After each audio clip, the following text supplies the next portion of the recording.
Welcome to my channel Science Share. Hi everyone. Now we are going to learn about botany second year intermediate. Okay? That is plant physiology unit 1.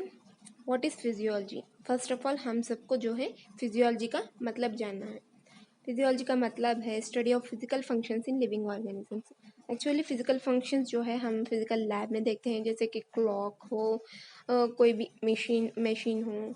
हम physical functions normally जानते हैं, लेकिन living organisms में physical functions जो है आज हम पढ़ने वाले हैं, तो वो भी एक्सपेशली जो है प्लांट फिजियोलॉजी, मतलब प्लांट में जो फिजिकल फंक्शंस होने वाले हैं उनके बारे में हम पढ़ने वाले हैं.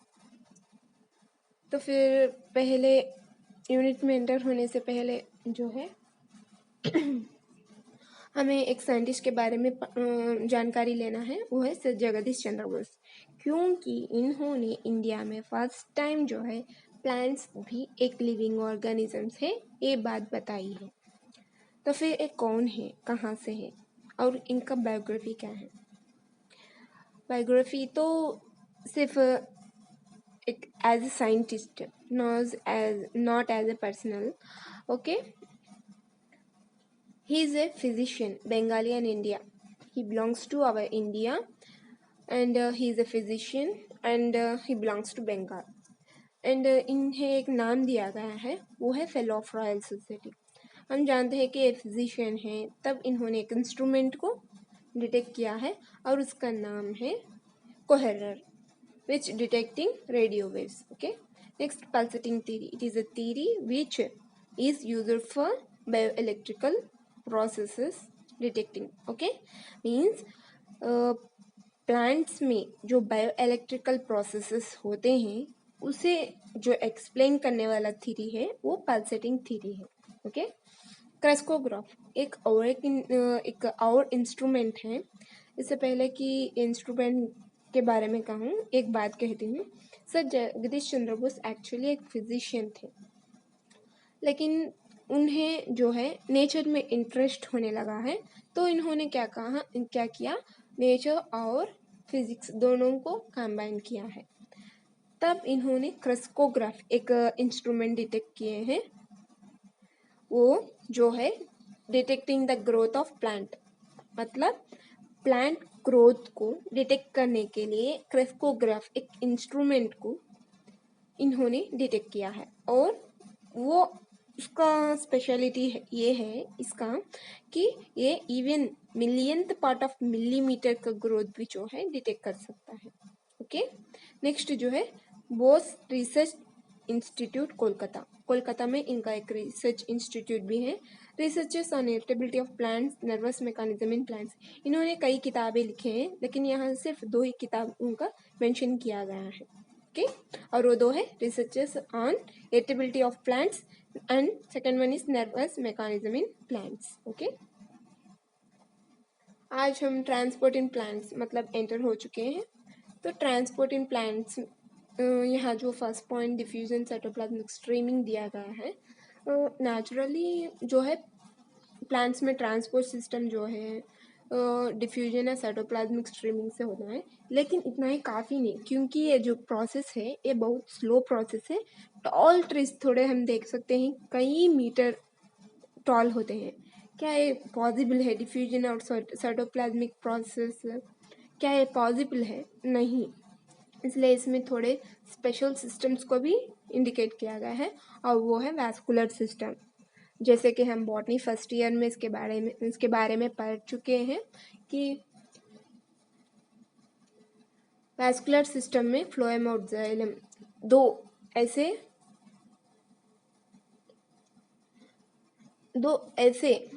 सिस्टम्स हैं जिनके ज़रिए से transport system of minerals, water and organic nutrients जो है सप्लाई होते हैं. तो एक बार देखते हैं कि फ्लोएम को यहाँ जब हम देखते हैं तो इसे मल्टी डायरेक्शनल कहते हैं. क्योंकि फ्लोएम जो है नेचुरली जो है फोटोसिंथेसिस प्रोसेस के ज़रिए से लीव्स जो है फूड प्रिपेयर करते हैं और वो जो है प्लांट को सप्लाई करते हैं. लेकिन थोड़े ऐसे पार्ट्स भी होते हैं प्लांट्स में जो फूड स्टोर करते हैं। जब सेनेसेंस प्रोसेसेस मतलब प्लांट के लीव्स जो हैं गिर जाते हैं, सूख कर गिर जाते हैं, तब जो है जब यूटिलाइज करने के लिए वो स्टोरेज पार्ट से जो है ये फूड मटेरियल रीयूज करते हैं। मतलब डायरेक्शन जो है वो मल्टी डायरेक्शनल ऑटोमेटिक हो चुका है। ओके, और फ्लोएम किन को ट्रांसपोर्ट करता है, मतलब ऑर्गेनिक न्यूट्रिएंट्स को, और ये मल्टी डायरेक्शनल है। वेराज जाइलम को यूनिडायरेक्शनल कहते हैं। ये ऑलवेज जो है वाटर एंड मिनरल न्यूट्रिएंट्स को सॉइल मतलब रूट्स से जो है होल प्लांट बॉडी को सप्लाई करता है। ये ऑलवेज जो है वन डायरेक्शनल में ही होता है। This is about simple transport in plants. Okay, translocation, it's an important point.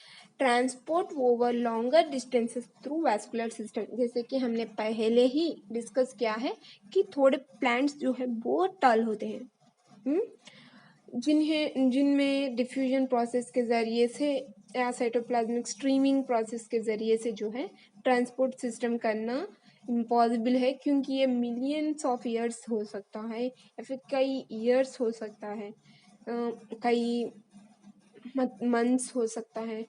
तब तक जो है एग्रीकल्चर हो या हार्टिकल्चर हो, it is impossible to get our benefit. Okay, that's why कुदरत ने एक नया सिस्टम इंडिकेट किया है, वो है ट्रांसलोकेशन। मतलब ओवर लॉन्गर डिस्टेंस तक अगर आपको ट्रांसपोर्ट सिस्टम देख सकते हैं प्लांट्स में, तो वो ट्रांसलोकेशन है।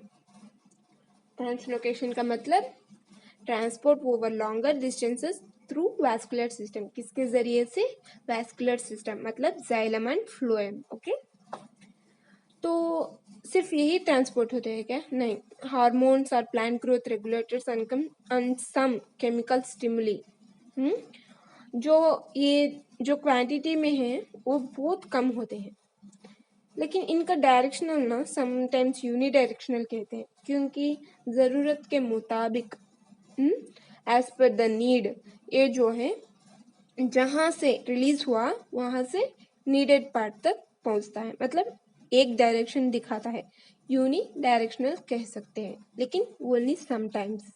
Okay, because in some times they may need more than one part, means कई जगह भेजना पड़ता है, तो ये मल्टी डायरेक्शनल भी हो सकता है, कहीं से कहाँ, कहीं से कहीं, तो फिर only sometimes unidirectional.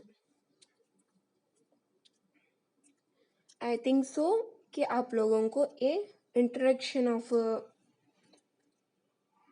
First unit that is plant physiology, इसमें हम बस एक ही बात याद रखनी है कि मेन जो स्केलेटन जो है वो क्या है।